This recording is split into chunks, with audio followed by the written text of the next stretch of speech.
ones as to the height. So there was one that was 5'7" to 5'9", one that was 5'10" to something. That would be, Laura's not the same height. 5'7" to 5'9".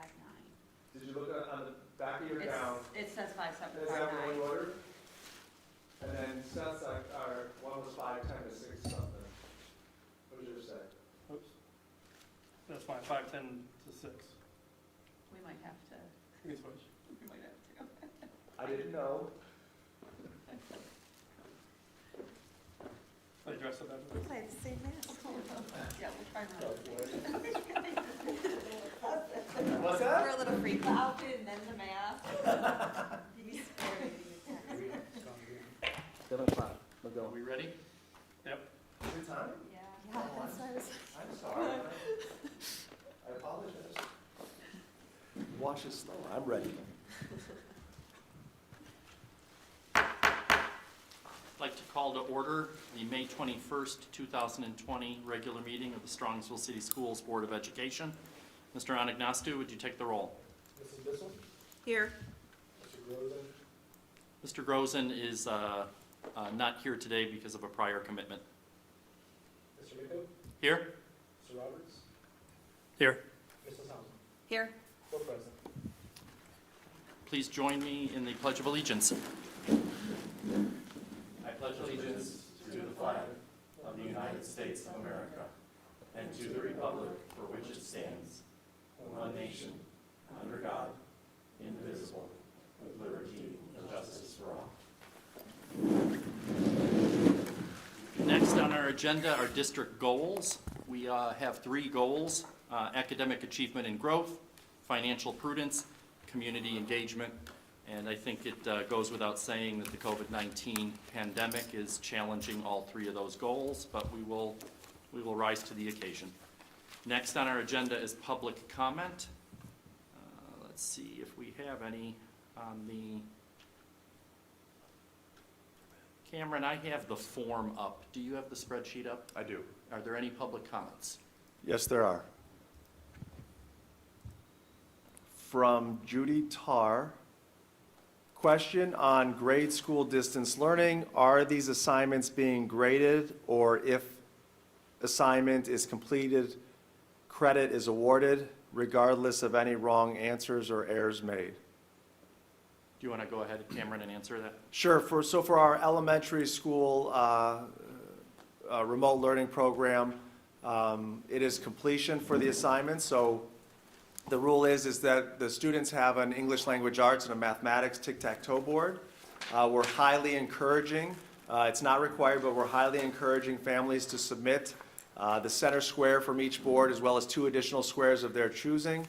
Once they submit that, the teachers will give feedback and they will mark in the grade book that it was completed. So an accuracy rating percentage is not there. It's just, was it submitted, was it completed, yes or no. There will be no trimester 3 mark on the report card, so it is just strictly whether it was completed or not, but it's just a management tool to see which students are engaging in remote learning and which are not. It's not going to count negatively towards any student from K to 5 as well as preschool on any report card. Thank you. Next. Next,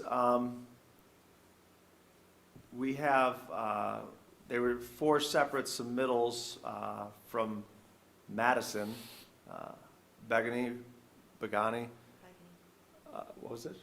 Begany. Thank you, Jenny. If the school year starts back up in the fall and the virus is still going on and your child has a health condition, may they do work from home, get the work from their teachers so they are safe and not in the open? I think a lot of those kinds of questions we're working through as we speak.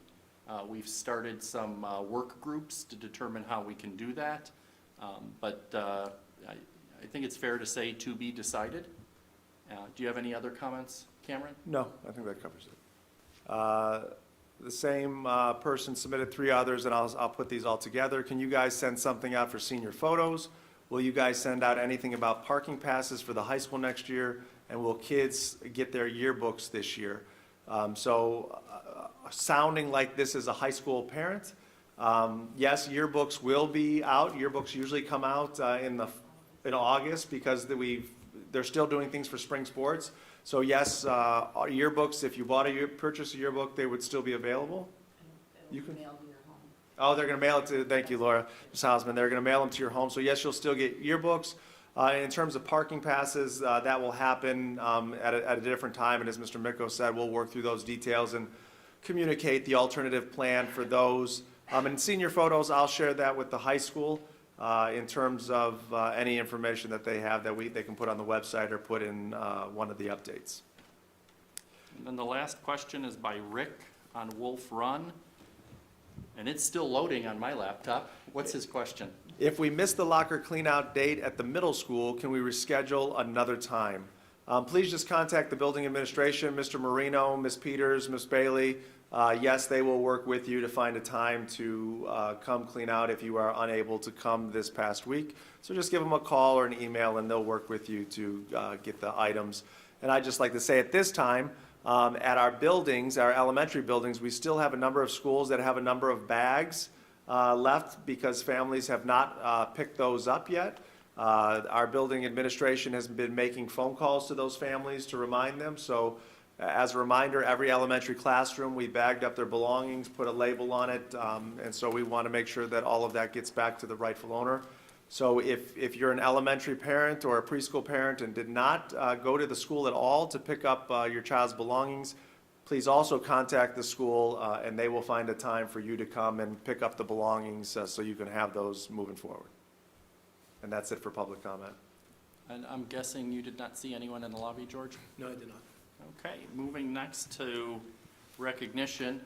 We do not have any, but I do want to, I will steal some of Mrs. Pelko's thunder, and this would be our retirement recognition, so I'm sure we'll have a few comments later today. Next on our agenda is approval of minutes, April 2nd, regular Board of Education meeting, April 16th, regular Board of Education meeting. All district and video recordings will be a permanent part of the minutes, and they're available on our website. Do I have a motion? So moved. Second? Second. Motion by Mr. Roberts, second by Mrs. Hausum. Mr. Anagnostou. Mr. Roberts? Yes. Mrs. Hausum? Yes. Mrs. Bissell? Yes. Mr. Micko? Yes. Motion passes. George, you're up. Thank you, Mr. Micko. I have a few items for your consideration tonight. The first being is the 5-year forecast, which can be found in Exhibit A. I also have the presentation on the board and also have a copy of the presentations for you, as well as the copy of the exhibit. And for everyone at home, it is now on the website as well. So if you would like a copy of it, it's out on the website. The 5-year forecast is required to be presented to the board biannually, at least once in November, and then again in May. The one in November is tied to our annual budget, as that's the same time we approve our annual budget.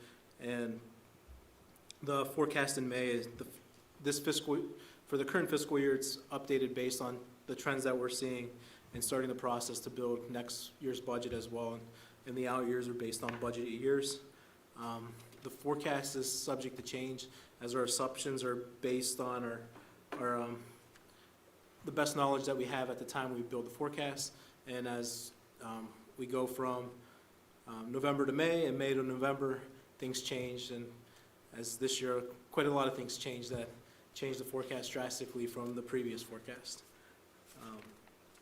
And with the assumptions, I was going to touch on it at the end, but a lot of, with this year's assumptions compared to previous years, there's a lot of unknowns that we had to take our best guess at. There's a lot of speculation regards of property tax collection, state funding, where we just had to come up with our best estimates. The contents of the presentation contains the major assumptions, the general fund revenues, expenditures, and the summary at the end. The major assumptions for revenues, our collection rate in the past for calendar year 16 was 99.8, 17 98.80, 18 98.89, and last year 100.2. If you ask how can it be 100.2, it's because of delinquencies. So this is I should back up, this is the gross collection rate, which includes our delinquency. So the number of bills that got sent out, the number of invoices that got paid, plus delinquencies that got accounted for, it goes into the gross collection rate. So our historical average is 99.3. For the second half of this calendar year, so for calendar year 2020, the bills are collected in the first half of the year, then again the second half. For the first half, the bills were collected prior to the pandemic, so the second half is still what's outstanding. So the county already sent out the bills, are collected in July, August, and now they pushed their collection date back by a month, so we'll receive our settlement by September 30th. What I assumed in the forecast is a 3.5% decrease in the gross collection rate. 1% represents about $450,000. Where I got to 3.5 is I went back and looked at the gross collection rates over the past 10 years. And that was our lowest in the past 10 years, which was close to the 2008, between 2008 and 2012 during the housing decline. So that's how I came to that number. Any change from there, it's a variable of almost $500,000. So for this year, for the second half, I decreased by 3.5, but if you annualize that number, because already half the year has passed, it's 1.75% decrease for calendar year 2020. Then in fiscal year 21, I should say calendar year 21, next calendar year, I increased the percent the 3.5 decrease by percentage to a decrease of 2.5% from our average. And then in calendar year 2020, I normalized the collection rate back to the 99.3, but then accounted for that we would start collecting the delinquencies from this past year for the anticipated year of the second half of 2020 and 21. So in calendar year 2022 and 2023, I increased the rate for the delinquencies, and then 24, I normalized it back to the average. Evaluations, I kind of went with the trends with the evaluations as it covered that period of time. The evaluations changed based on county revisions, and then also any new construction and demolitions that come off the books. And then with the forecast, with our tax revenues, there's 2 renewal levies, one that was renewed in 2016. It was a 5-year, $6 million levy, which will expire in December 31st, 2021, and collections will continue through December 31st, 2020. So next November 21, will be our first time we can try and renew it, and we'll have till November of 2022 to have it renewed. And then in May of 2019, residents approved a 5-year, $5.9 million levy with collections beginning this past January, and the forecast will assume the levy will expire in December 23 with collections going through December 2024. So we received half of the revenue collections this year, and then the remaining half we'll receive next year, which will be annualized. State revenues, current for fiscal year 20, based on the recent news, our state funding for this year was reduced by 20%, or $1.6 million. Revenues of the 9.1. For the remaining fiscal years, I already had built in a 5% reduction in state revenue for the 2023 biennium and the 2024 biennium, based on the state funding guarantee that we've been reduced in the past. I have kept that 5% reduction in there, and then I added an additional 20% for next fiscal year. And then our casino revenues are included in the state funding as well. And with casinos being closed, I zeroed out the casino revenues for 21 and 22. If the casino's open, there'll be a chance we get that back, but since it's only $300,000 in the grand scheme of things, I zeroed it out, so we have, and anything we get above that will be a bonus. And then in 2022, I restored 10% of the 20% reduction of state funding. and then also the 5% that was already in there for the funding guarantee for that biennium.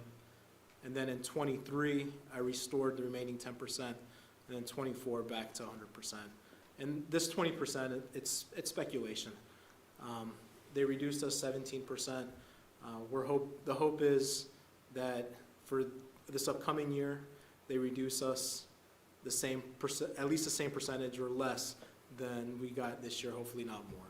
But at this point, no one really knows for sure where the state's heading. So we should find out more news hopefully over the summer. I think the state has to pass their budget by July 1.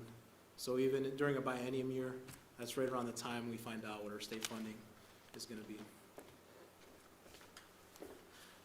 Expenditures, based on the early estimates, staffing is increased by 4 positions, and 3 of those we have 3 literacy coaches that are on a federal grant that'll be coming on the general fund next year.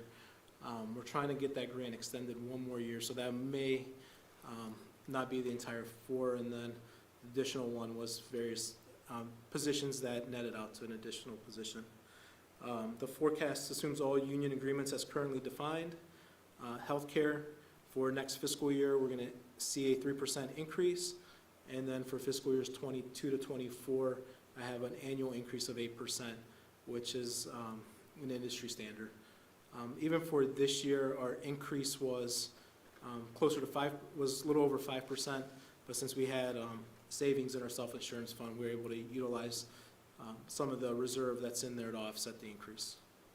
And then unemployment costs, although we've been saving on sub costs, some of our subs have been filing for unemployment, which is starting to come in, and I increased the unemployment budget by $90,000, which accounts for 6 months, based on the current estimates we're getting now.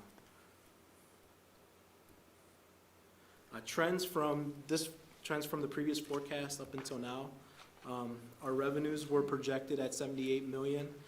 Currently, the revenues are $78.9 million as they're trending, for an additional $893 revenue above the forecast.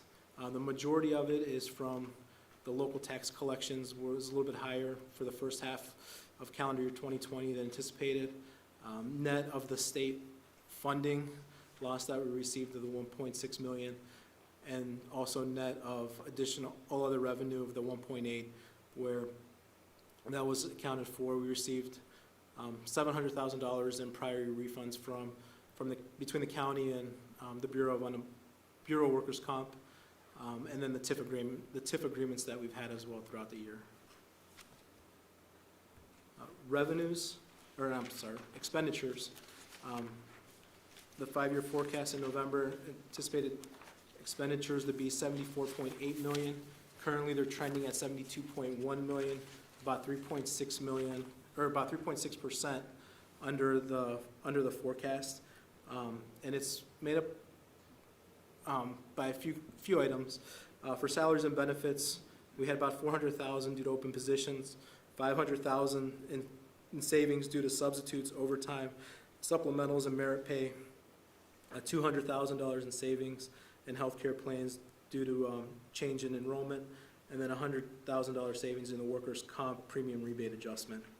And then in purchase services, we're realizing savings for outside tuition, and then $300,000 in savings due to contracted services due to the school shutdown, and then $200,000 in legal expenses. So overall, we're trending about $2.7 million under, or 3.6% under the forecast. And how that impacts the fund balance, or the cash balance. We projected the cash balance for this fiscal year to end $3.2 million, but due to the additional revenues and savings in the current budget, we're able to add another $3.6 million for additional $6.8 million above the revenues above the, an additional 3.5 or $6.8 million in cash to their cash balance. General fund revenues. Local taxes make up the majority of the budget at 72.6% or $57 million, followed by state funding, and then the state reimbursements, TIF revenues, and all other revenues, which is made up of interest, outside tuition, preschool, kindergarten tuition, pay to play, Medicaid, and catastrophic cost reimbursement. Property tax revenues, we saw an increase from 19 to 20. It's because of the levy going into effect. And then in 20 to 21, it's net of the second half levy going into effect and the decrease of the collection rate. Moving on to, well, going back to state revenue, or property tax revenues, then as you'll see in the chart in the red, that's where the renewal levy kind of drops off in the outer years. State foundation revenue, as you can see there, we've saw a decline in state funding. From 17, we had a TPP supplement, what's in red, and then our core aid has been pretty much consistent up until last month, where we saw it drop from altogether with things outside, with the foundation funding of 9.1 and the other items such as the casino made up 9.7 million down to 7.9 million. And then in 21, estimating with a 20% reduction, 7.6, restoring 10% in 2022, 8.1, and then in 2023, back to the normal amount plus the 5% reduction of the guarantee, and same in 24.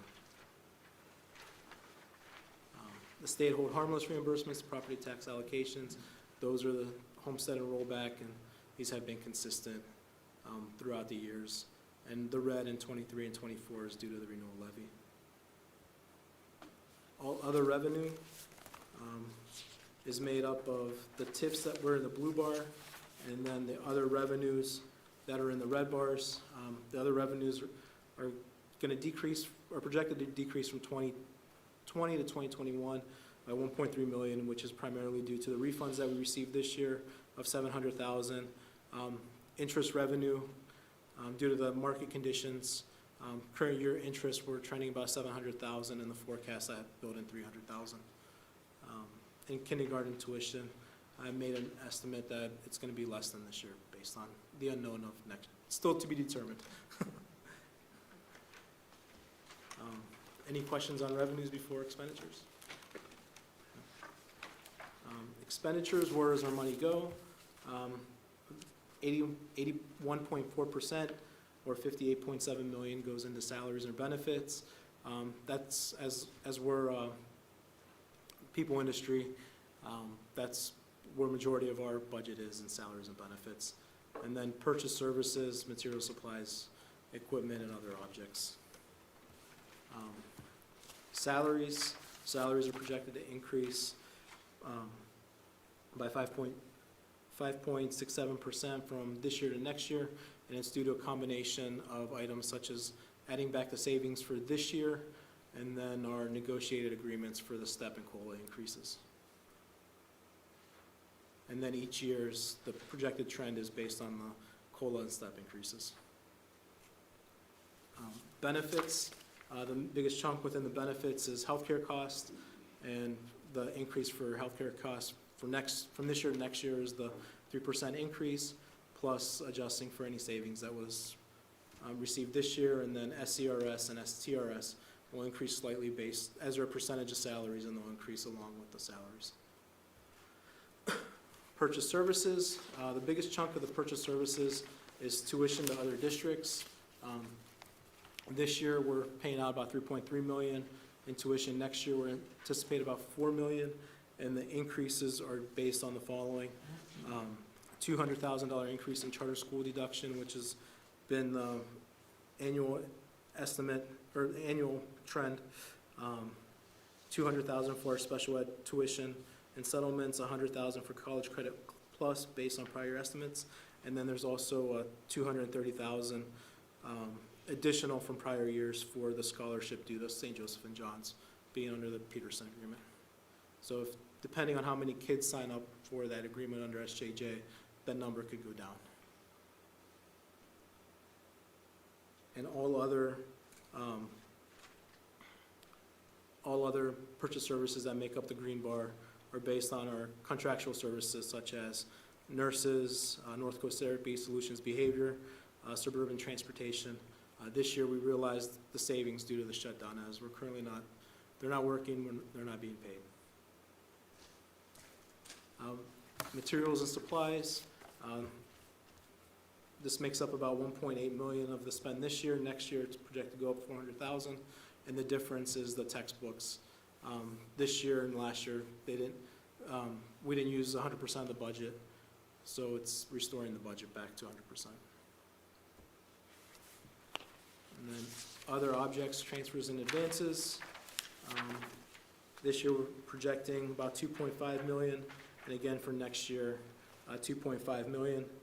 The biggest two items here are transfers to other funds, and what the transfers are for is for the food service. So the general fund needs to cover any deficits in other funds, so annually there's a transfer to food service to cover that deficit. Based on the school shutdown this year, it was anticipated to be about 250,000. For this year, I've estimated now to be about 450,000, and then dropping it back down to 250 next year. Again, I don't know what food service is going to look like next year, so it's just an estimate, and depending on how food service will be, it may need to be adjusted. Termination benefits, we have what's called a Fund 35. When an employee retires, they're paid out their severance, and that severance is paid out of that fund. That fund doesn't have any revenue. The revenue is a transfer from the general fund into that account. The reason we pay it out of that account, those dollars don't hit our per pupil expenditure costs when it's reported at the state. So that's the purpose of why it's expended in that fund. This year, it's estimated to be about 510,000. Next year, with the number of retirements, it's about 625. Then the following years, I bumped it back down to 500,000. And then in the red bars, the 1.2 million, the biggest chunk there is about 900,000 for county auditor fees. So when the county collects their taxes, they deduct about 1% of what's collected, and they keep it as their fees for collecting our taxes. And that's it with expenditures. So general fund summary, so there's two charts. One, when I report the forecast to the state, with the renewal levy coming off, I have to show it being reduced from revenues and then added to the bottom to the cash balance.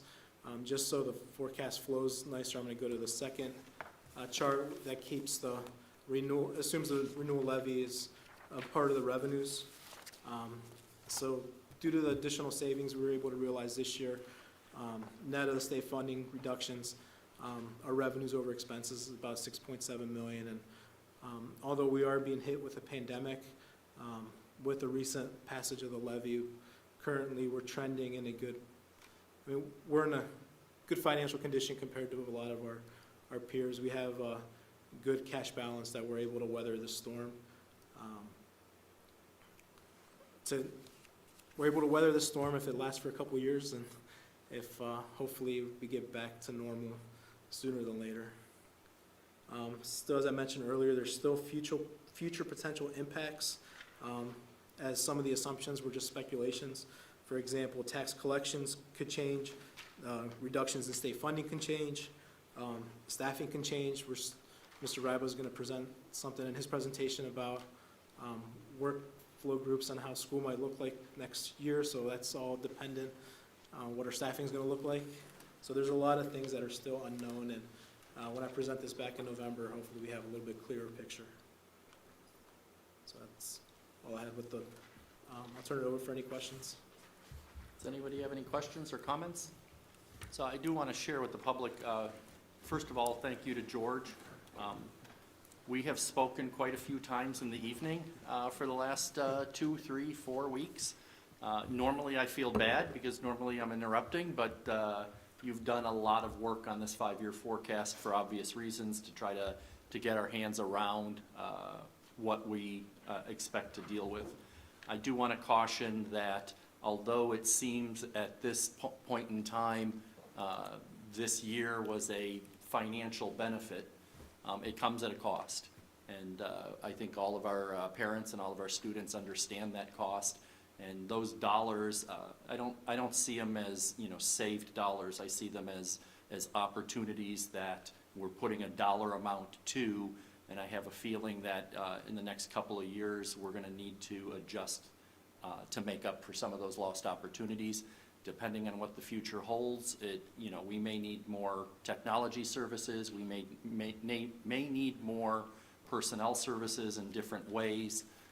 So we're earmarking those saved dollars to right the ship, so to speak, in the future. We in Strongvsville are in a good position to weather the storm, to use that as a phrase. So we owe our thanks to the taxpayer and to the community for putting us in this position. George used the word speculation, and I don't like the word speculation so much because it seems like a guess. We made the best predictions we could make that were as reasonable as we could make. We didn't say that state funding is going to go to zero. That's not reasonable. We didn't say that state funding was going to stay exactly the same. That's not reasonable. So we did our best bet, our best prediction, and I think 20% is a reasonable amount. I don't want to steal anyone's report, but I saw City Council. They're looking at a 20% reduction in personnel costs across the board. So there's some reasonableness to it. I think over the summer, in the next 4 or 5 months, we'll be able to figure out, is this going to be a short-term issue that they talk about that V and will come right back very quickly, or is this going to be a longer-term issue? And we'll plan accordingly. But the good news is we're in a position to do that and to do that well. Any other comments? Back to you, George. Thank you, Mr. Miko. The next item I have on the agenda is the financial report for the month ending April 30th, 2020, which can be found in Exhibit B. Item C, the Legend Group, a 403B provider, be it resolved upon the recommendation of the treasurer that the Legend Group be included as the 403B plan provider for Strongvsville City Schools. They have met all the plan document requirements, which is it's also part of our negotiated agreements. If we have a certain number of employees interested in one provider and they're under, I believe, if we have under 20 providers as a district, that we should bring them on, and they've met those requirements. And then item D, which can be found in Exhibit C, is amendments to the permanent appropriation measure, and it's for one item under Fund 19, Budget Center 9926 for E-ray funding. It's bringing the funds cash level, bringing the funds budget up to the cash levels. And then I also have 2 items under student services under my agenda for North Coast Therapy, for occupational therapy services for the 2020-21 school year, which can be found in Exhibit D, and then item 2, which can be found in E, for North Coast Therapy for their work for extended school year, and both these items are routine services for the fiscal year. And with that, that concludes my report. Any questions or comments for George? Thanks. Dr. Ryba, you're up. Thank you, Mr. Miko. Before I get to my agenda items, I just want to provide a few updates to the board and our community for this month's meeting. The first one is on commencement. Earlier today, there was a communication to all of our seniors and their families with some additional details about commencement. This really was wanting to share. We shared where you have 2-hour blocks of reporting time for kids and families. We've broken that down into smaller blocks, so you know exactly if my last name starts with the letter B, I know what time I should show up, so that we can phase folks in and that we keep the process moving to adequately recognize all of our seniors and have our family be a part of it. So there was information in that, as well as senior salute. If you still need a cap and gown, Mr. Collins and Mr. Mueller has said they will be there whatever time is needed to get cords, cap and gowns, etc. As is a typical item, there are fees and fines that need to be paid prior to the commencement ceremony, so there was some information on that. After prom, PTA Council has done a lot of work. There's going to be the virtual prom that will be happening next Friday, and some prizes. So thank you, Laura, and all of our PTA members for continuing that on. They're phenomenal prizes, and all kids are entered to win those, and it'll be on your YouTube channel, correct? To be able to tune in and see who the big winner is. And then just as a reminder that we are streaming this event from start to finish. And as we talk about graduates and family members, please know that everybody that is in the area, you are going to be recorded. So we just want folks to know that coming. You will see, whenever we're able to open up our buildings again, you will see signs in a lot of our properties that say you are entering an area that may be live streamed or you may be recorded. So we just wanted to give notice to all of our families that will be occurring on this event. One of the things we were able to do is over the last week, we've worked with the Cuyahoga County Board of Health to look at our plan another time and look at how we're staging folks. And so we wanted to be supportive of our families that want to have, maybe have blended families, multiples, whatever the situation may be, grandma, grandpa, siblings. So we were able to up that number to 4 family members as necessary can exit the vehicle to be with the graduates. So what this means, I think this is going to be really cool because this doesn't happen at a normal commencement ceremony. But as a family member, you will get out of the car with your graduate, up to 4. You will hear your graduate's name read. You will process with your graduate as he or she receives their diploma. And then the graduate will continue on. And as we said, there's been a lot of talk about, about a stage. We are outside, so we can't recreate a full stage. And as you take a look at, one of the cool things is seeing the backdrop and seeing the Mustang in the picture. So we can't put kids so high that they look like they're on top of the Mustang. So we want to find a middle ground. And so we have a stage-like experience for our kids where they will go on. They will pose for their picture, they will turn their tassel to the other side, and they will process onward, and then reclaim, I guess, rejoin their family members, and then get their diploma envelope and materials. And in that envelope, we're going to have everything you need. We're going to have programs. If you would have received a letter for Senior Salute, we've got a letter in there. Any recognition, typically in the past, Dr. Smithberger would say, would all of our students that achieve this accomplishment please stand up? They've created an insert to put in all of the envelopes and programs to still recognize the accomplishments of the senior class that will be there. So we're excited about all of that will be happening. And just to have our senior students and families be up to date, we will be sending another communication on May 26th. It will go to everybody, our seniors and their parents, but it is specific directions to our families and seniors so they know exactly what I just said. Once you get out of the car, what do I do, and how do I process, and what is the ceremony plan for me? So we'll share that, and then on Thursday the 28th, we'll send another email which gives final commencement reminders for all the things we've already shared, as well as we said that would be the deadline to let you know, are we going to Saturday because of rain? Does Saturday and Sunday look like a rain out? And we'll have those plans and we'll be able to share those by Thursday, May 28th. So that's the communication plan that we have moving forward. And those are the updates I wanted to provide the board and the community about commencement right now. And I'll pause to see if there's any questions or additional feedback, because I know we've got 2 board members that are parents and board members and have seniors and are experiencing this firsthand. So anything? All the board members are parents. That have seniors. Anyone? So I just want to publicly, on behalf of the board, thank Cameron, thank his team, thank Mr. Mueller, thank Sean Collins. There's a long list, and we will thank all of them. But what I will share is it's not going to be perfect, but I think it will be a perfect memory. And so that's what I think is important. The day of, I hope everyone enjoys it and makes that memory, because I do think it will be special, and I think it'll be lovely for everyone involved. If we forget something in an envelope, what have you, please be flexible. We will fix whatever we need to fix. But like I said, I think it'll be a perfect memory. So thanks to everyone for their efforts. Continuing on, I did want to give some updates. This Sunday in my parent update, I provided a survey to get feedback on what the 2020-21 school year looks like. So if you would ask me, what's the most common question, Cameron, you get now? It's, hey, what do you think is going to happen next year?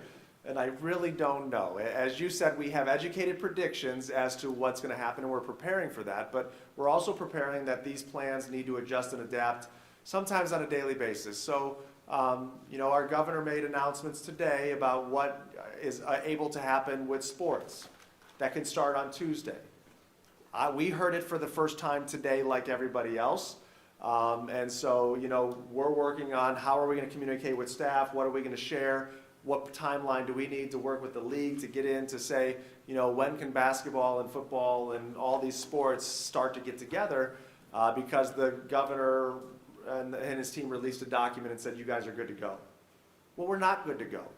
And it's not a criticism to everybody's doing the best they possibly can in the situation.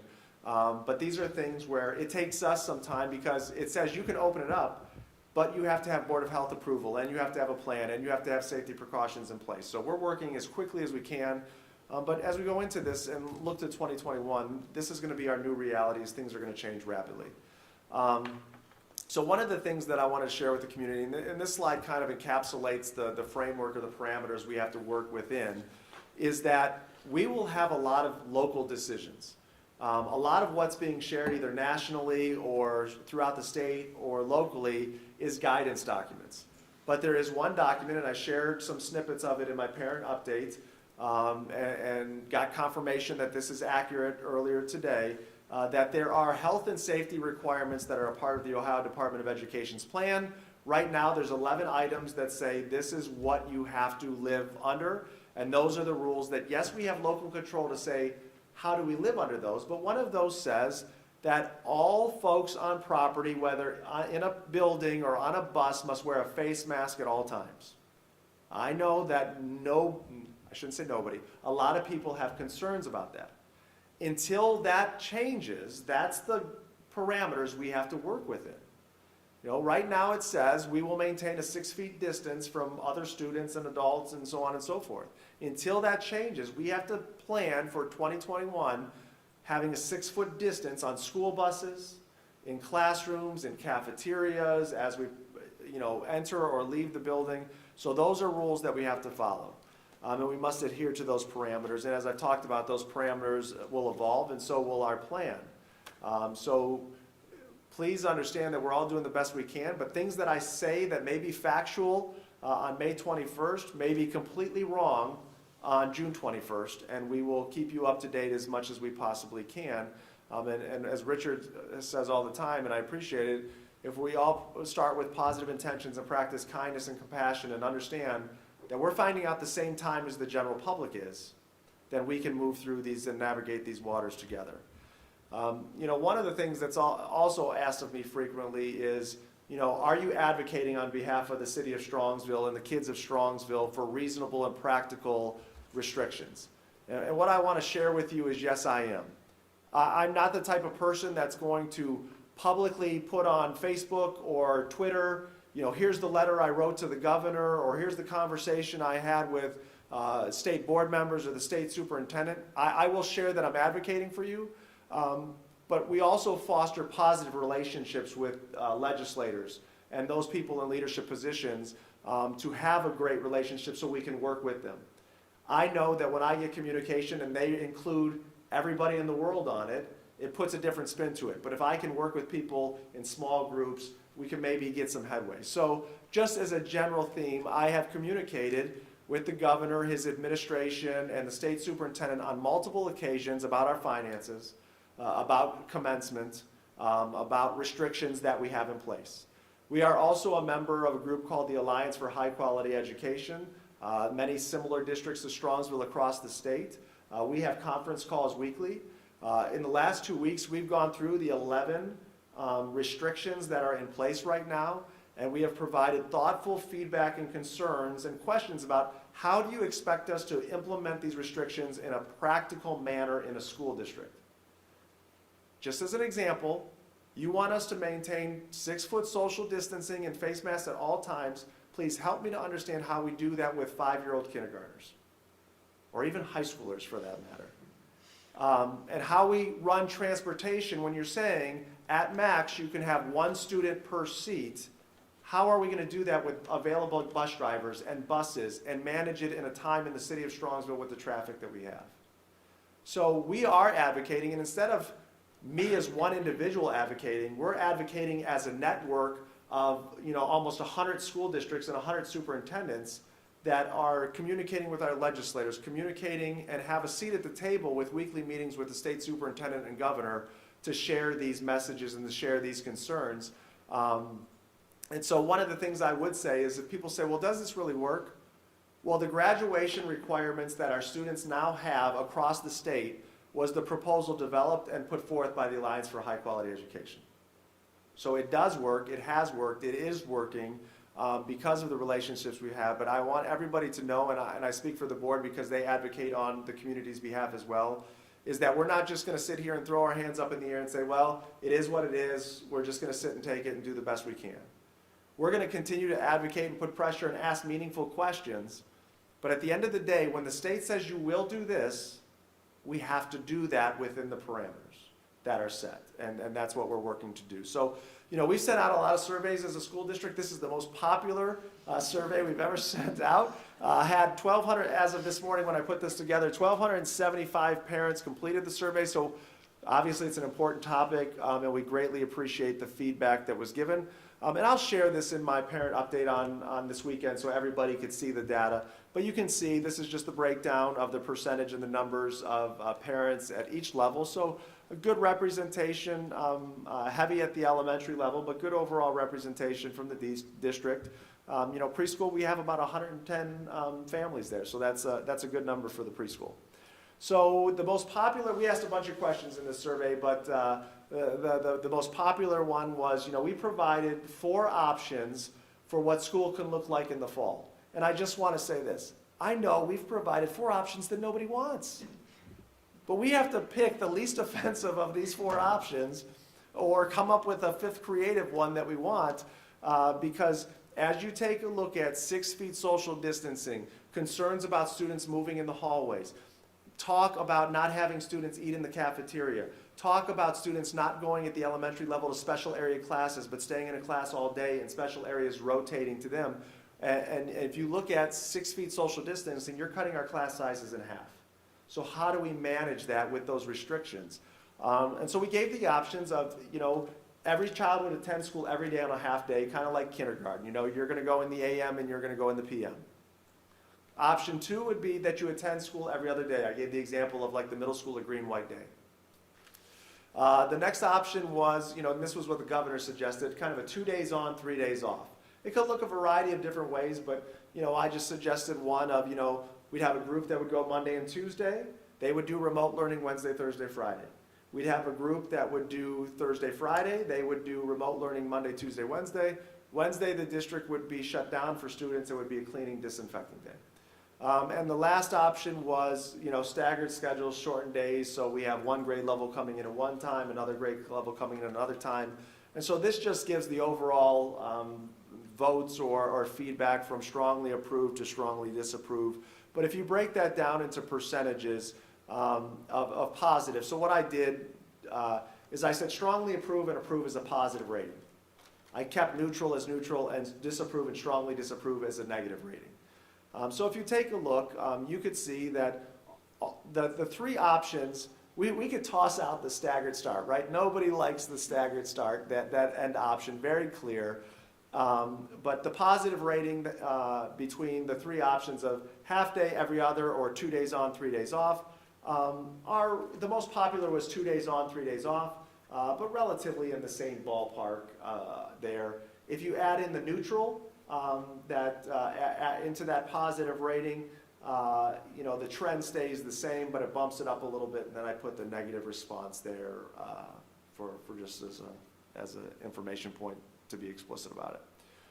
So I know you can't see this, and I'm not going to go through it, but I will share it in the email so people can look at it. So we also did this chart by level. So we extrapolated if you're a preschool parent, if you're an elementary, if you're a middle school, a high school, to see were there any differences in these 4 options between the 4 families, or the 4 families, the 4 educational groups. And you can see, yes, there is some differences there, especially at the preschool level. There are some differences in what those preferences are. And you see a little higher rating for the half-day option.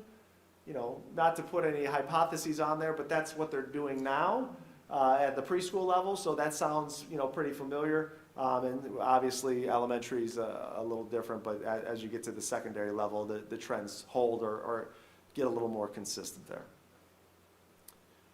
We asked, so before I go on, those were that was the data on the 4 options. Any questions or feedback at this point on that? Okay. So we asked a couple more questions. We said, hey, if there's no vaccine, if there's no change in the spread of COVID as it is right now, would you send your child to the start of the 2020-21 school year? So you can see the majority said yes. The no, if you look at the percentage there, it equates to, I think it was like 84 kids that are a no. And then obviously, and I understand, unsure, so you've got a percentage of students that are unsure. And then unsure, as you look at the reasons, may not be because of fear of COVID. It may be because of, if you put these restrictions in place, I'm unsure whether I'm going to send my kid to Strongvsville City Schools. So I think that's an important distinction when you look at some of the comments that were provided. The other thing we took a look at, and this is a popular question that we get, is are you considering adjusting the calendar? Right now we're set to start, I think, August 16th, somewhere in that range. You know, would we delay it to September, give us more time to see where we're at? And so 57% said yeah, they would support that. 43% said yes or no, they would like to keep it the same. But that's going to be a discussion in one of our work groups. One of the areas that we need to work on and understand is that we have specific times that we have all of our staff here. In just another week, about 80% of our staff is going to go on summer break. And we have a lot of staff that are going to come and work in the summer, you know, that aren't scheduled to work to help with this planning. But we have a lot of work to do. Education is going to probably look very differently. And so we've got to take a look at that calendar in coordination with what are adults going to be doing on these calendar days, what are students going to be doing and attending, and how does that all relate to minimum school year. So this is going to be a big topic. If you take a look at the decisions that we need to make right out of the gate very quickly is calendar and structure. And once we decide on calendar and structure, then we have a lot of other decisions underneath that umbrella that are going to be made. So I'd like to thank Michelle Bissell for going through. She's been a great help to me. You know, like I said, 1,275. I think we had a lot of people had comments. 673 comments when she reviewed it for us. So she went through and picked the most popular themes. I can keep going, Michelle, or if you did the work, if you want. Okay, I'll keep going. So these are in rank, or these are the top 5 themes based on the comments, the 600 plus comments that were made, and they are in order of frequency. So when we say number 1, that means it's the most frequent comment that was made. So the most frequent theme is that we should return to school as usual in fall with no restrictions. And if we have restrictions, these family members may consider other options. So as I said earlier, and not to repeat myself, we will advocate for meaningful restrictions, practical restrictions, and fair restrictions, but the Department of Health, the governor, and the Ohio Department of Education are going to determine what those are. And we may have a lot of flexibility, we may have limited, so please understand that there's some things that are out of our hands. Number 2, masks are not reasonable. Again, a number of respondents who stated they would consider other schooling options if masks are required. This goes back to, it's one of those rules, you know, if you want to, you know, refer back to rule number 1. Rule number 1 is that there's restrictions, and right now, not making light of it, you know, we have specific guidelines about wearing masks in the district. We've had some growing pains with implementing the mask restrictions, and we're working through those and just building that habit of folks that have to wear those when they're not alone in an office or alone in a classroom. And so I understand it's difficult for adults, it's insurmountably more difficult for students. But right now, that is one of the 11 restrictions that we have, and until such time as that changes, we have to comply with that. Number 3, proposed options for school structure are impractical for dual income and single parent families. and add on there, what is daycare going to look like at that time? And I completely understand and empathize, and we're open to suggestions, right? Nobody's got the playbook to say, oh, here's the situation we're in, here's what we're gonna do. So we gave 4 options out there, and we continue to collaborate with folks in our school circles in the area and across the state. But I've had a lot of families reach out and say, here's some ideas, please do. Please reach out and let us know what ideas you have. Maybe, I had somebody send me something from other states. They have family in other states, and here's things that they're working on. So send them to us. We understand that it's difficult, it may be impractical for some families, but again, until restrictions are lessened, we have to work within those parameters. Number 4, significant modifications need to be made for 2019-20 remote learning, the remote learning plan if remote learning is to continue next year. We agree. We did the best job we possibly could. I think we did a solid job for March through May. Internally, we talk all the time. What we did in March through May is not good enough for next year if we're in remote learning. And we understand that. We've already started working on options and we'll continue to work on options of what that will look like and how we can enhance things both on the teacher side as well as the family and the student side. So completely agree. We've got a good foundation and now we need to build upon that foundation. And number 5, any plan needs to carefully account for students with IEPs, 504s, and other special needs. Absolutely. And I'll highlight a little bit in a minute how we're taking those things into consideration. So I have one more slide to talk about what we're doing, but I wanted to pause to see if there's any questions before I move on. Okay, so the last thing I wanted to share, and again, I shared this in the email. It is a little tiny. It'll be shared in the email. I shared it last week with parents, but we have set up a structure, a flow chart for how we're going to make these decisions. When you take a look at what we've just said and completely redesigning an organization, this is not something a small team of people do. And so we've worked on developing what we're calling oversight committees and work groups around the district by level.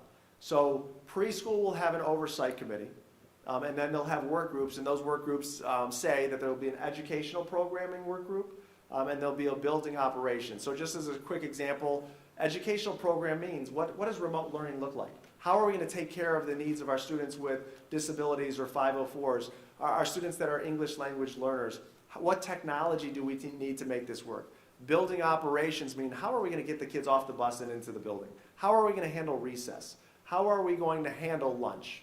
How are we going to handle disinfection of surfaces and barriers and things of that nature? That's the operations piece. So these work groups are going to be tasked with answering a set of questions and giving recommendations to that oversight committee. That oversight committee is going to provide approval of those, and when they provide approval, feedback, modifications, but when they provide approval, that district oversight committee is going to come in and say, yes, you're okay to move on. And what we've shared with our staff is, we don't want you to wait until the end to give us one holistic, beautiful plan. If you figure out how cafeteria is going to run in the elementary school, send it on up the chain and let's make sure it's okay and it works. So in these work groups, though, we need all stakeholders. So we have administration, we have board members, we have support staff, we have teachers in this, and we also have parents. So we asked parents in this survey, would you like to be a part of these work groups? We had over 400 parents said they wanted to participate in these work groups. Phenomenal response. But we're not going to be able to accommodate 400 people on these work groups. We are going to have parents, and you're a crucial part of it, but again, I have to give Michelle credit. She had a great idea. And what we're going to do to expand that is we did this with the levy campaign a few years ago. We did like the Mine plus 9. And so how can we expand these groups that are going to be 12 to 15, somewhere in that range? Well, what if every member of that group creates a network, a circle of 10 friends that I can go in between meetings and say, hey, this is what we talked about, this is where we're going next time, what targeted bullet points and questions, what feedback do you have on these 3 things? So if we have a group of 15 people and each of them have a friend focus group circle of 10, we've now extrapolated to 150 people that are giving feedback on one of these work groups. So that's the direction that we've given to our building administrators and building teams that are building these work groups. We had a draft membership that was reviewed last week. Next week, the final membership, next Wednesday, membership will be finalized. And then they will start to reach out and set meeting dates to get moving in getting these work groups going and providing recommendations on what school will look like. So as Mr. Micko mentioned at the beginning, we have work groups starting up, and we'll provide answers to these questions. This is the structure that we're using. And as I said multiple times, whether you're on a work group or not, whether you're in these friend focus group circles or not, we want your feedback. We need your feedback. If you email me, I've spent a lot of time catching up on some email today. I've sent it to the people that are leading the focus groups. So it will get to the right hands. If you don't know who's leading them, get it to me and I'll get it to the right people. Just wanted to give I would say brief, but I don't think it was very brief. But an update on a lot of information that we've collected in the last 4 or 5 days and kind of how that's working to help as our plan as we move forward. So any other thoughts by the board members or questions that I can answer at this time? So shout out to Michelle for all the work. We really appreciate it.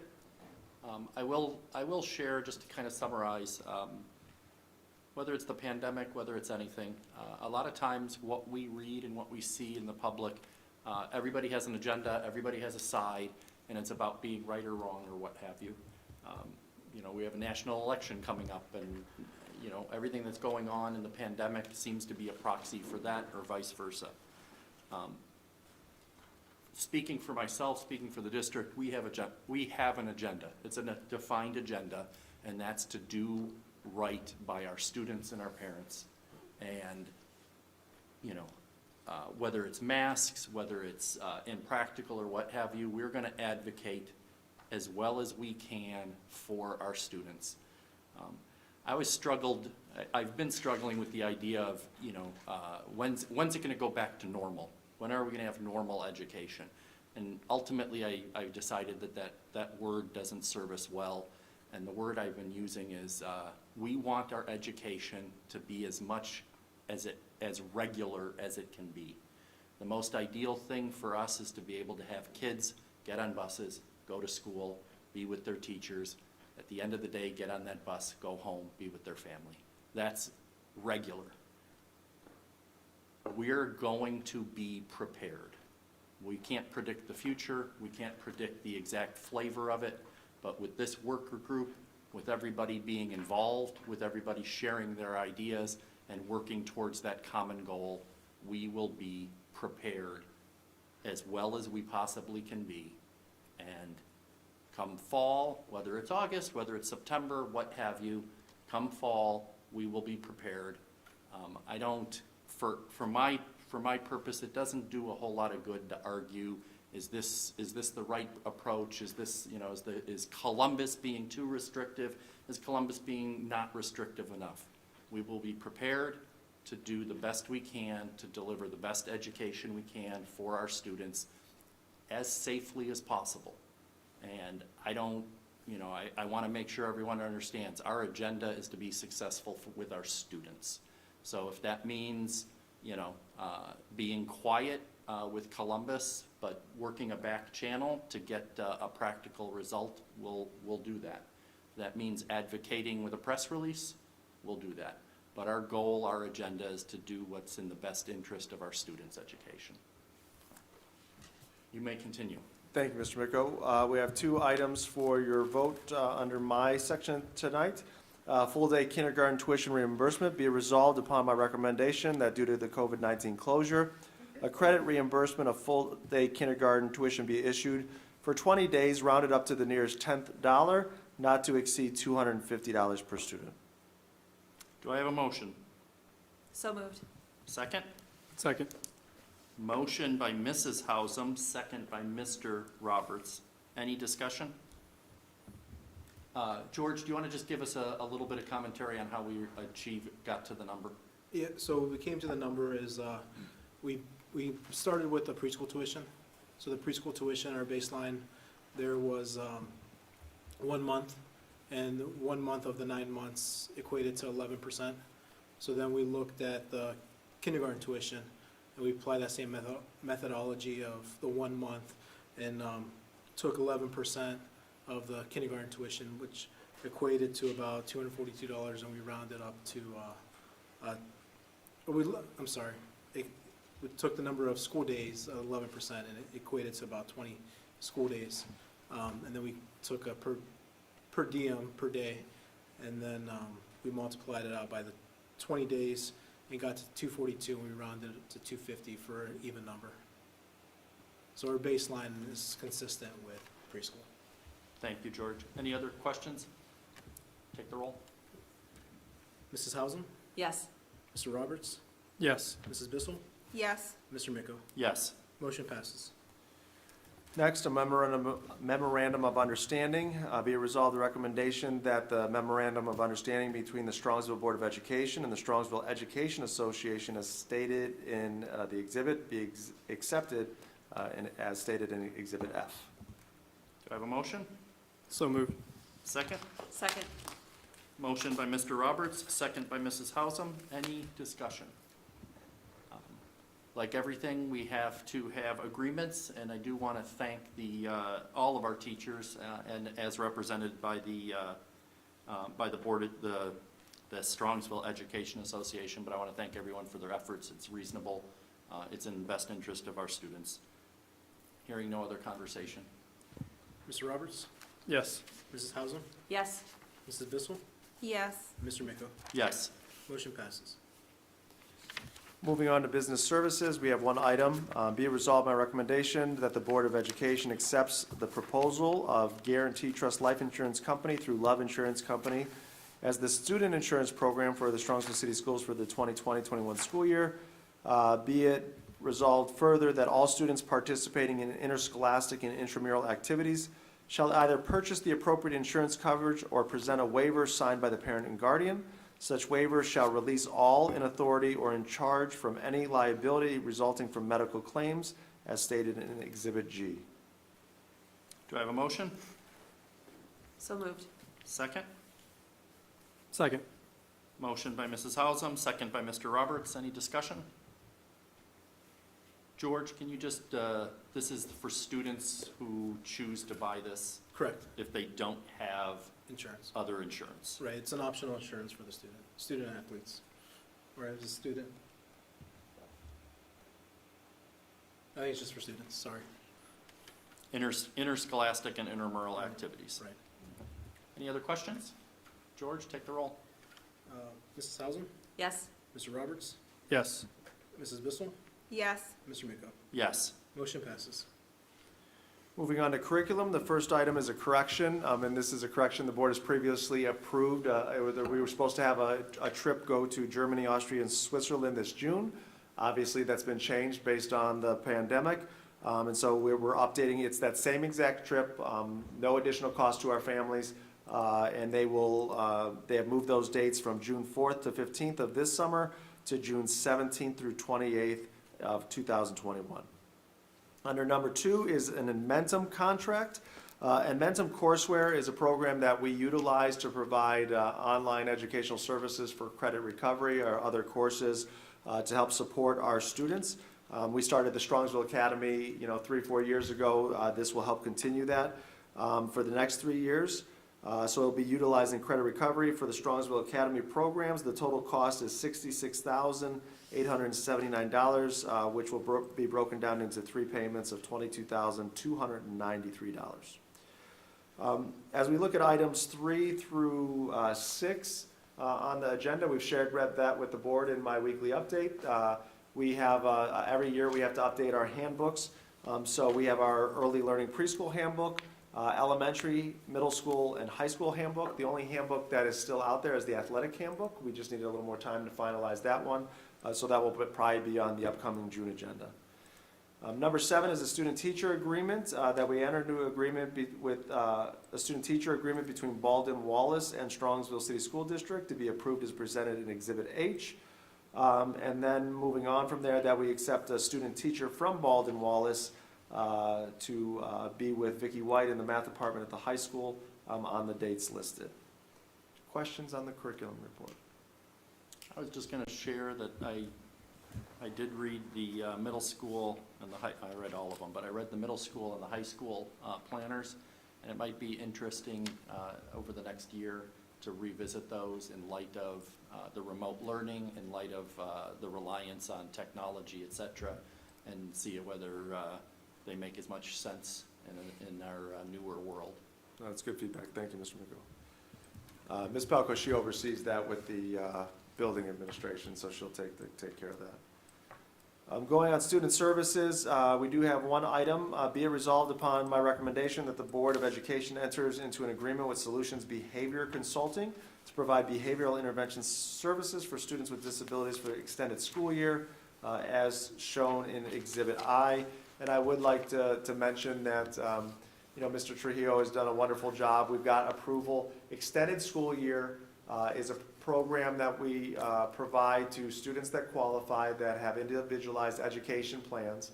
They have a meeting around this time, and they look at are students showing regression, or is it taking longer for them to recoup skills after breaks? So the breaks that we've had this year is the summer break from the last summer break, as well as the break from winter break. We did not ever come back from a spring break this year or a break due to the pandemic, so that can't be considered.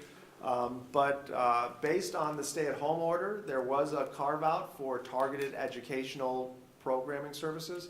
So this will be an in-person program, and we've gotten approval from the Board of Health for this, and I think as of yesterday, we were the only program that's gotten approval from the Board of Health to have this in-person program. So I think we'll probably have about 40 students that will have the option to partake in it. So I appreciate the work that Andy and his department has done. And now we come to the Human Resource Report with our Assistant Superintendent, Jenny Pelko. Jenny?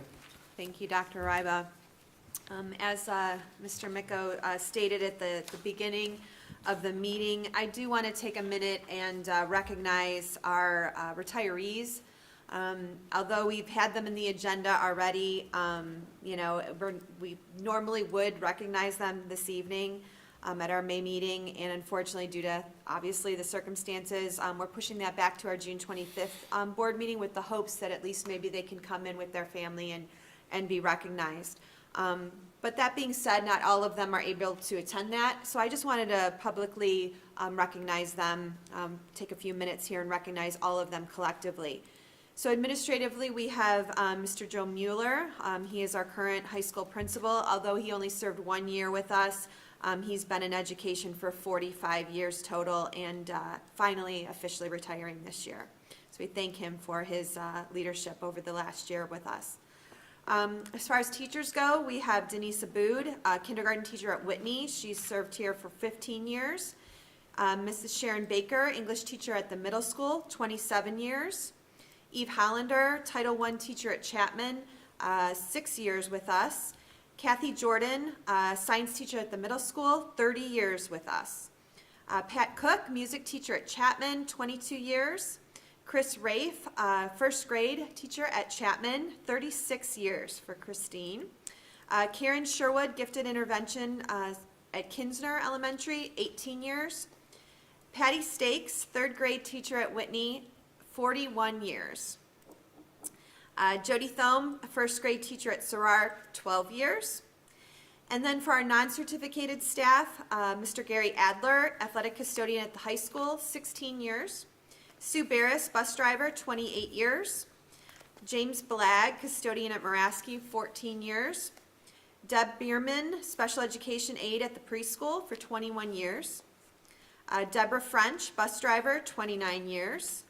Donna Gehrig, special education aide at the high school, 29 years. Elaine Hamrick, media assistant at Chapman, 35 years for Elaine. James Harrison, bus driver, 9 years. Susan Kerr, clerk at the high school, 25 years. Denise Casella, custodian at the middle school, 24 years. Michael Koopman, bus driver, 9 years. Vicki Luschek, educational aide at the middle school, 21 years. Harry Matlock, bus driver, 10 years. Diane Rodhaver, transportation secretary for 33 years. Donna Tursky, data input at the high school, 23 years. John Wagner, custodian at the high school for 30 years. And if I added correctly, that's 564 years of experience that we're going to be losing in our district. And I recognize that many of them may have served in different capacities throughout the years as well, but those were their current positions that I read. And for those that are able to attend on June 25th, I'll go into more detail about their service and thank them again. But I just want to congratulate all of our retirees. So.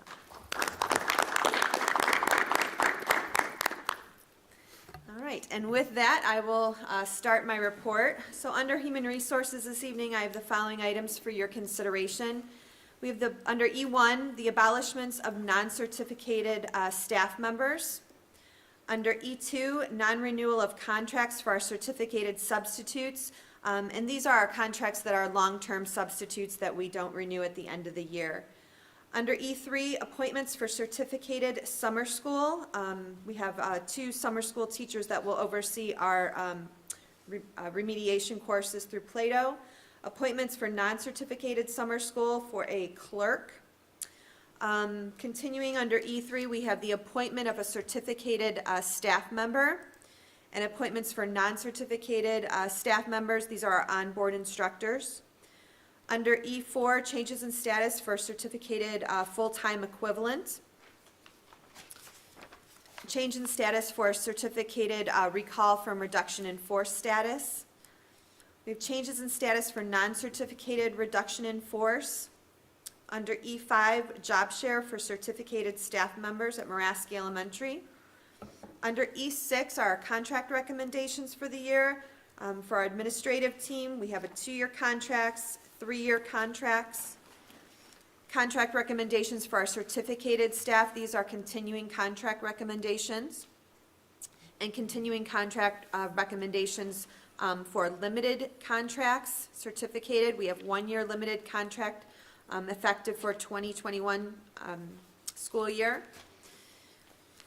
We have 2-year limited contracts for 2021 school year and 21-22, and then 3-year limited contracts for 2021, 21-22, and 22-23.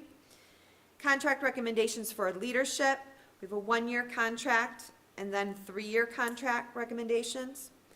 Under E7, we have stipends for our local professional development committee, stipend for our summer curriculum development out of the general fund, and then we also have a stipend for our summer curriculum development that is out of our Title IIA Improving Teacher Quality Fund.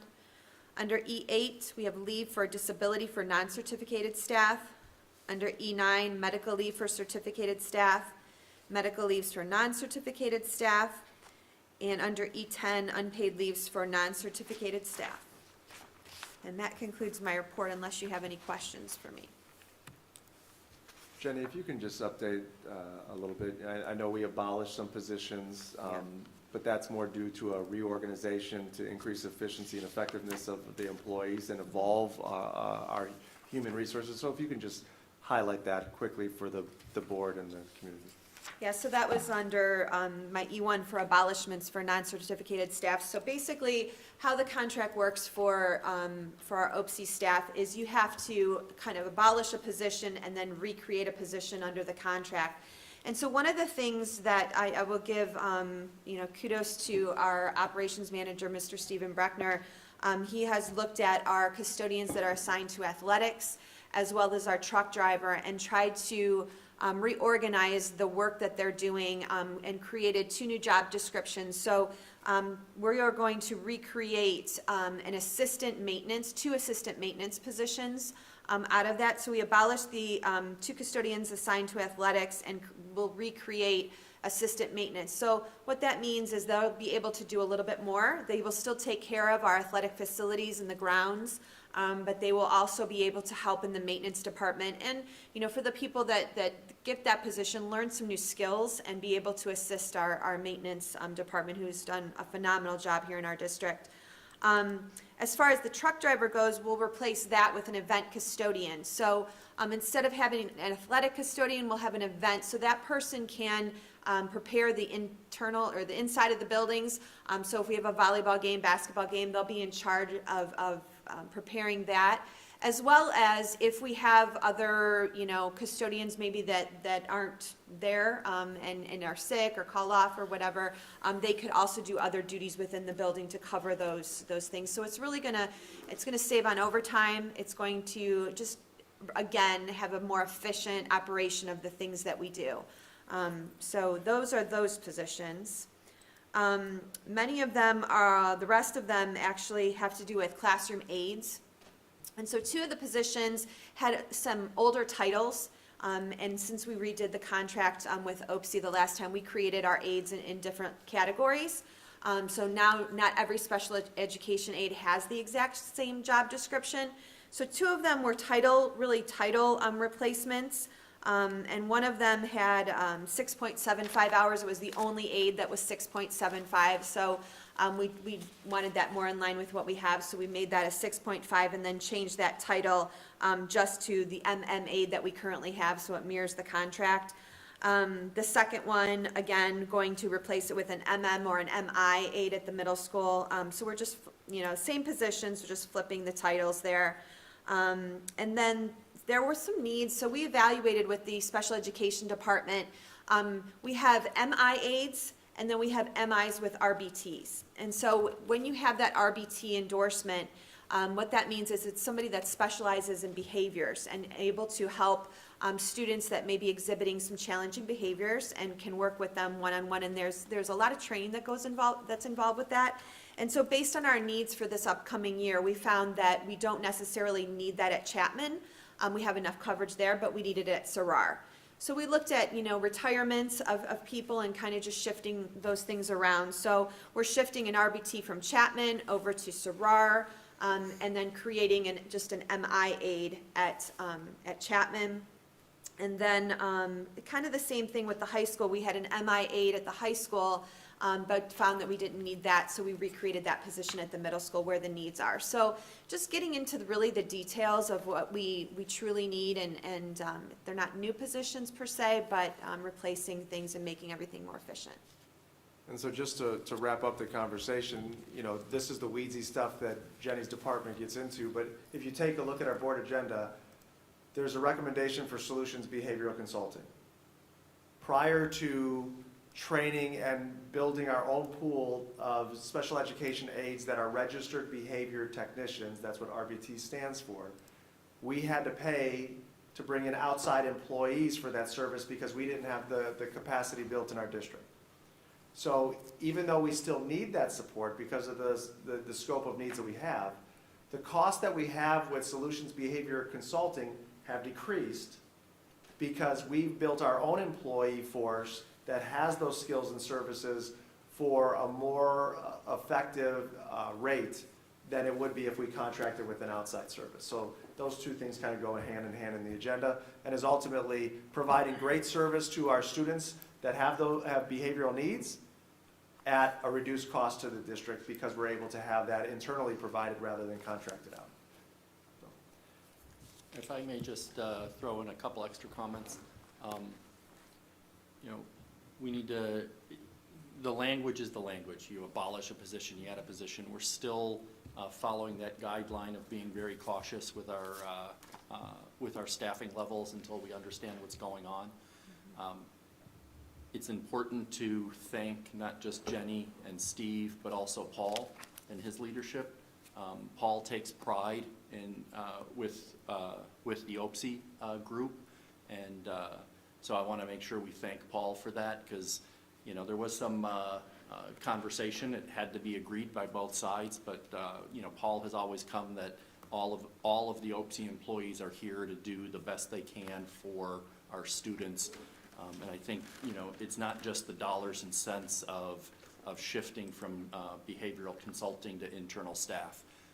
We all know those jobs are demanding jobs. We also know those jobs require heart and care, and I'd rather have internal people that I know are devoted to that job. So it's I hate the phrase, but it is a win-win.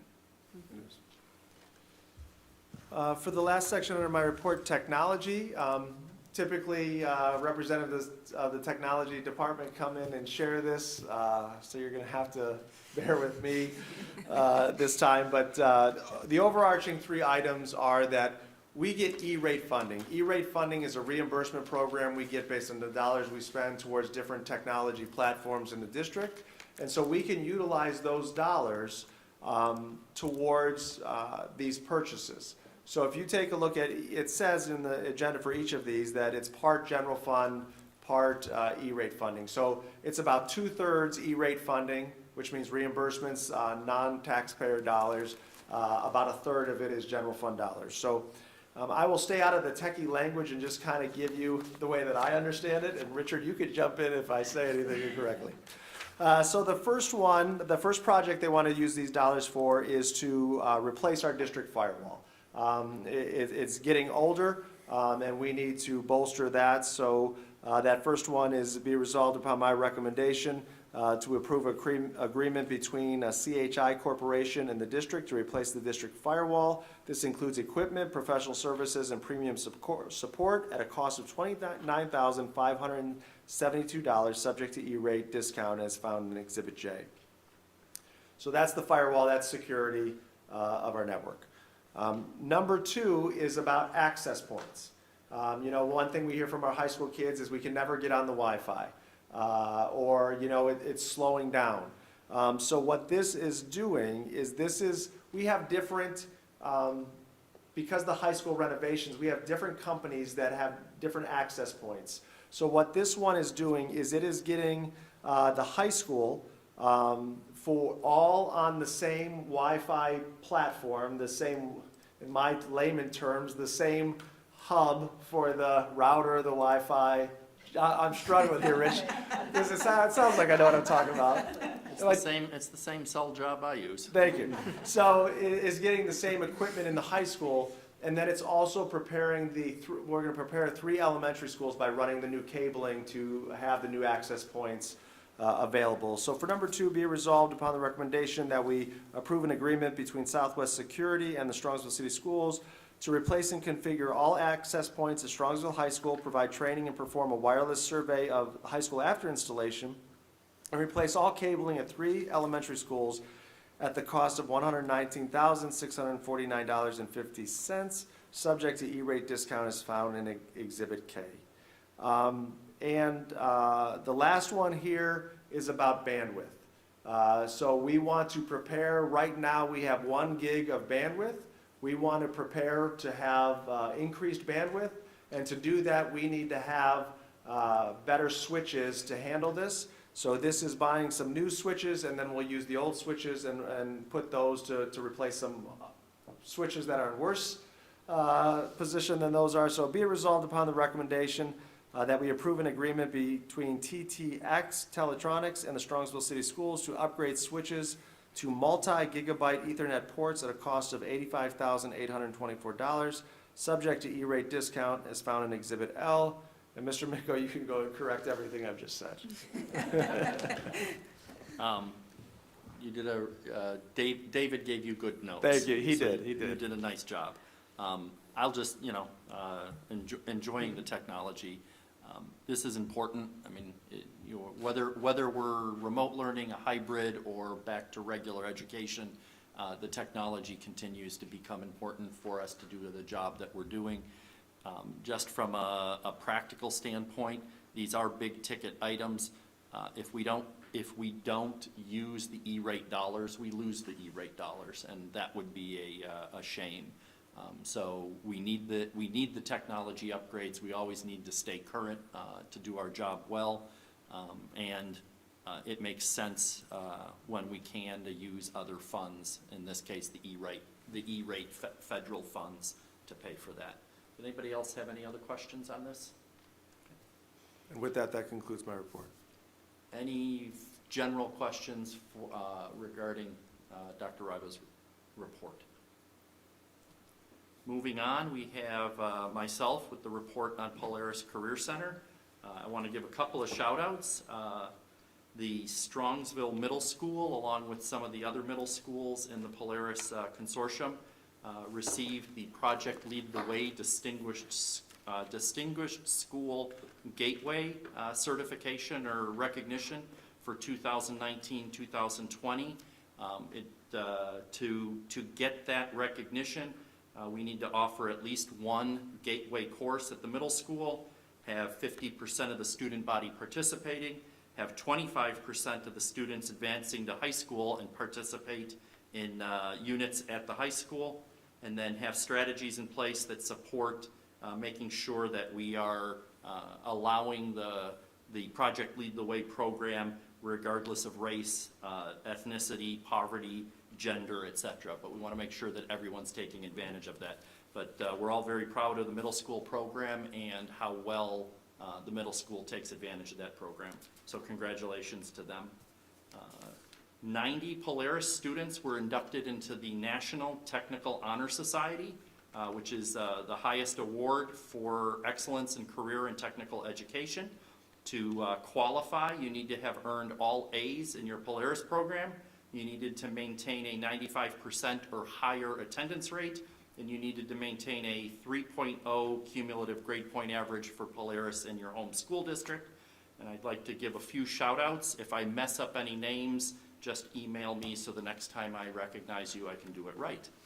Caitlin DeBow, Maria Dydick, Tyler Houghton, Alexandria Kimmel, Margaret Miko, Ryan Nelson, Jesse Stiles, Lilia Sevdenik, and in our engineering program, shout out to Matthew Budney, Jacob Koschel, Nicholas Maramburga, Rohan Patel, Alexia Scarvelli, Julia Spicer, Seth Welch, Matthew Williams, and Cameron Wolf. So we're proud of all of you and congratulations to all of you. And then my last shout out is for our business professionals program at Polaris. They managed to have a virtual contest, which is very important to the Polaris program, is the different kinds of contests, whether it be at the culinary contest or the industrial trades program. But the Business Professionals of America have a skills contest, which is primarily computer programs and administrative accounting type things.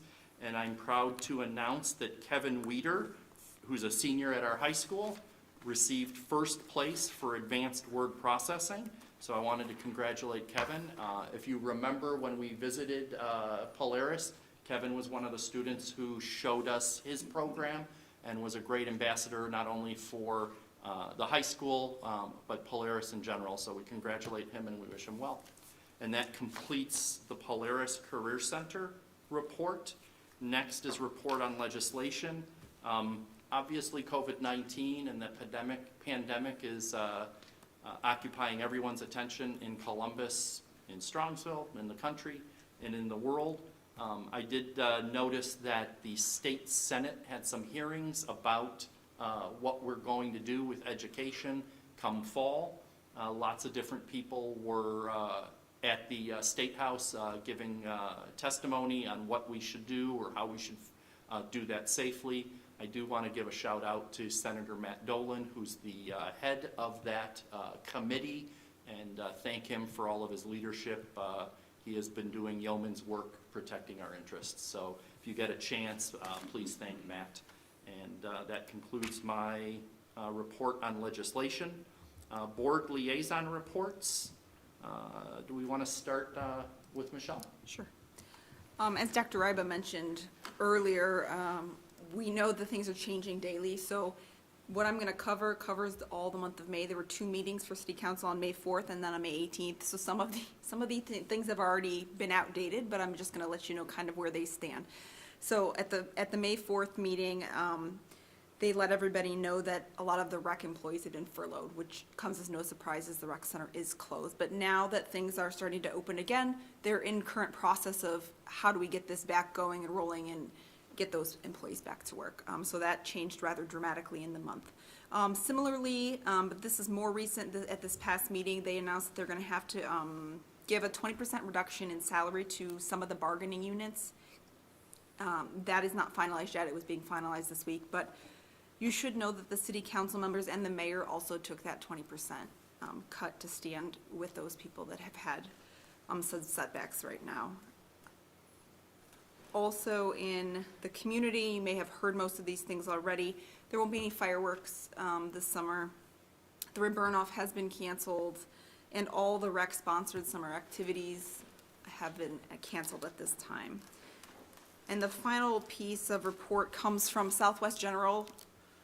The Gordon Short works with Southwest and brings news from them to City Council, so I'm bringing it also to you, particularly in this time as COVID is rampant.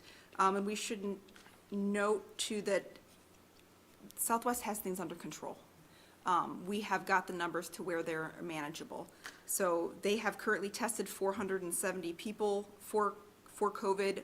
80 of those were confirmed positive, 15 deaths total, and only 5 employees have tested positive. So all around, their numbers are in a place where they can serve our community at capacity. And that concludes my report. Thank you. Laura? The Education Foundation postponed their meeting this month. I haven't heard when that's been rescheduled to. And the PTA is just gearing up for the virtual senior night tomorrow night. PTAs all give scholarships out to our graduating seniors.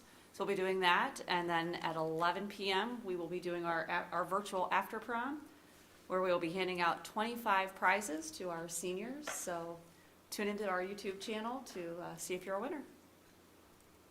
That concludes my report. Seth, did you have any, are you on? Yes, do you have Student any achievement. reports, Seth? Yes. The OSBA Student Achievements, are going to hold regional meetings in the month of June. So I'm going to jump on one of those and kind of learn everything that's going on there. And want to give a shout out to our DECA team. They had 17 people placed in the top 10, which is fantastic. And have a couple names to read off here. So like Richard said, I apologize if I get them wrong. You can email me and I'll do better next time. But Claire Abdallah got first place in quick service restaurant management. Samantha McNabb got second place in automotive management. And Manav Patel got third place in marketing and communications. Again, there was 17 total that were in the top 10. So congratulations to that group. That concludes my report. Thank you, Seth. That was a great first report. I look forward Thank to you. more great reports. Board committee reports. All of our next meetings are to be announced. Does anybody have any board committee comments or reports? Hearing none. Consent calendar, action by the Board of Education and adoption of consent calendar at this point of the agenda means that all items appearing in this agenda with asterisks are adopted by a single motion unless requested otherwise. Do I have any requests? Hearing none, I don't believe we had any corrections, so that was a good thing. Congratulations. Do I have a motion? So moved. Second? Second. Motion by Mr. Roberts, second by Mrs. Hausum. Any discussion? Take the roll. Mr. Roberts? Yes. Mrs. Hausum? Yes. Mrs. Bissell? Yes. Mr. Miko? Yes. Motion passes. Cameron, you were so concise today. Do you have any other comments? With that intro, yes, I did. But we've talked a lot about it. We know about virtual prom. We've talked about that. We've talked about the upcoming dates for commencement. Just wanted to put a few reminders in this last week as we go for remote learning. So specifically for our high school and middle school students, they did have an opportunity. Remember, if they did 50% of the work, their grade from March 12th would either remain the same or increase if they did some work. So all work for preschool on up to high school is due Sunday, May 24th. We will continue to accept late work until the time report cards or grades are finalized at the secondary level, but we ask that all of our families submit any work that's still outstanding by that time or work that was assigned this week. For this upcoming week, I've shared this in an email to our parents, but this upcoming week is a little different.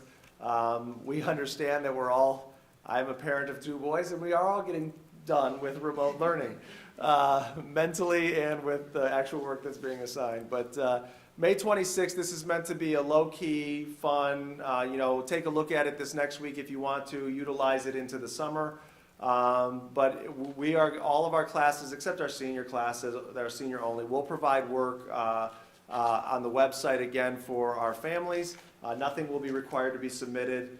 Teachers will be available for office hours as needed, so I know some do Google Meets. They're not going to be there at this time. So if you need to talk with your teacher, just send an email and they'll be able to get with you, because we're using them to do other work in the district that's needed to wrap up the school year. But we also want to note for our elementary families, it's not going to be the tic-tac-toe boards. It's not going to be district-wide. Your child's building and teachers have put together these end-of-year activities for you. So if you still go to the same remote learning website, we'll have links to drive you to the individual building pages. Or if you go to Whitney Elementary or Sarrar Elementary, there'll be a link there that says, here's to see the week of May 26 activities. So have fun, take a look, utilize them this week or into the summertime. And for those, we did have a lot of families ask, are we keeping especially the tic-tac-toe boards up all summer? That website will be up all summer, so if you want to do some enrichment activities with your kids, you can do that. So May 29th, that's officially our last day of school. Teachers will have their grade books finalized, so parents can go into the PASS system and see nothing for our preschool and elementary families. But for middle school and high school, you could see that final third quarter grade, which will officially close, and for high school students, that final 18-week or second semester grade, which will close at that time. And you can also see if your child did not complete the required work, you'll see an I, which means incomplete. And our staff has been communicating and on the phone and talking with families throughout the last week and a half to address and support the work that needs to be done. So you'll either see the letter grade or you'll see an I, and you should have, here's what I need to complete by this deadline to change that I to my letter grade. And then finally, Monday, June 1st, report cards will be published in the PASS system for families to view. And that is the timely information for today. Excellent. And I will just comment, like at the elementary school, this would be Spirit Week. This would be all of that stuff. So it'll be virtual. I've heard some people say it's not going to count. I'm done. I'm not even going to check into it. But definitely at least check into it.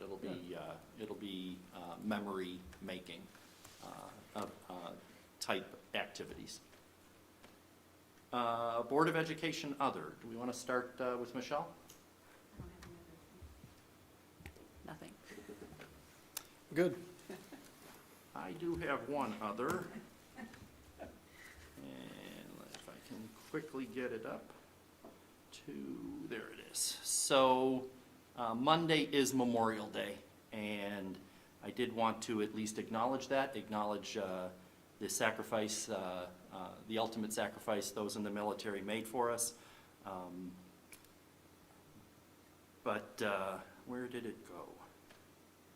So on May 31st, 1982, President Reagan had this to say at Arlington National Cemetery: the United States and the freedom for which it stands, the freedom for which they died, must endure and prosper. Their lives remind us that freedom is not bought cheaply. It has a cost, it imposes a burden. And just as they whom we commemorate were willing to sacrifice, so too must we, in a less final, less heroic way, we be willing to give of ourselves. And I think that's a nice sentiment for Memorial Day, and I think that's a nice sentiment for the work we're going to do over the summer. We must be willing to give of ourselves to do what's best for our students. Hearing any others? Hearing none, I wish everyone a nice weekend and a good Memorial Day and a start to the summer. We are going to switch back to the agenda. Meeting notification. A regular Board of Education meeting work session will be held Thursday, June 4th, 7 p.m. in the meeting room right here at the Cook Avenue Admin Building. And we also have a regular Board of Education meeting on June 25th, also in this building. We do have reason for executive session, Cameron? To consider matters required to be kept confidential by law, and to consider the employment and appointment of a public employee or official. Do I have a motion? So moved. Second? Second. Motion by Mr. Roberts, second by Mrs. Hausum. Any discussion? I just have a question. Of course. I recall one of you telling me there were 4 items. We just listed 2, so does They that fall change? under those. They do. They do Okay. fall. under 4 those. items under 2 reasons. Under Very 2 good. reasons. Thank you. yes. Thank you. Any other discussion or questions? Hearing none, the roll. Mr. Roberts? Yes. Mrs. Hausum? Yes. Mrs. Bissell? Yes. Mr. Miko? Yes. We will go into executive session at 8:45. Once again, have a good Memorial Day. Stay safe, stay healthy, stay sane. Thank you. And stay sober. No day drinking before noon. Scott, are we done? Where at? I hope so.